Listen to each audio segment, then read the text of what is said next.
ഇന്ന് നമുക്ക് ഈ കഴിഞ്ഞ സൺഡേയിലെ ഒരു മിനി വ്ലോഗ് കണ്ടാലോ. ഞാൻ ട്രേയിൽ കുറച്ച് പച്ചക്കറി വിത്ത് പാകുമായിരുന്നു. അച്ഛനാണെങ്കിൽ ചൂട് കൂടിയതുകൊണ്ട് ഇന്ന് മുതൽ പറമ്പൊക്കെ നനയ്ക്കാൻ തുടങ്ങി. പിന്നെ കുരുമുളകൊക്കെ പഴുത്തു തുടങ്ങിയത് പറിക്കുകയും ചെയ്യുമായിരുന്നു.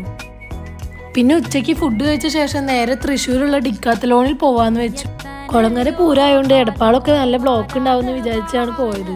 പക്ഷെ വെടിക്കെട്ട് ക്യാൻസലാക്കിയതുകൊണ്ടാണോന്ന് അറിയില്ല, അധികം ബ്ലോക്കൊന്നും ഉണ്ടായിരുന്നില്ല.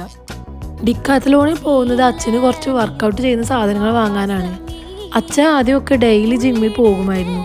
ഇപ്പം പക്ഷെ വീട്ടിൽ തന്നെയാണ് വർക്കൗട്ട് ചെയ്യാറ്. വേണ്ട വെയിറ്റും ബെഞ്ചും ഒക്കെ അച്ഛൻ്റെ കയ്യിലുണ്ട്. ബെഞ്ച് പക്ഷെ കേടായി തുടങ്ങിയിട്ടുണ്ട്. അപ്പോൾ വർക്കൗട്ട് ബെഞ്ചും പിന്നെ ഷൂസും ടീഷർട്ടും ഷോർട്സും ഒക്കെ അവിടെ നിന്ന് വാങ്ങി. പിന്നെ നേരെ വീട്ടിലേക്ക് തിരിച്ചു. വരുന്ന വഴിയിൽ നിന്ന് ചായ കുടിച്ചു. പിന്നെ ഫുഡ് പാഴ്സൽ വാങ്ങി വീട്ടിലേക്ക് പോന്നു.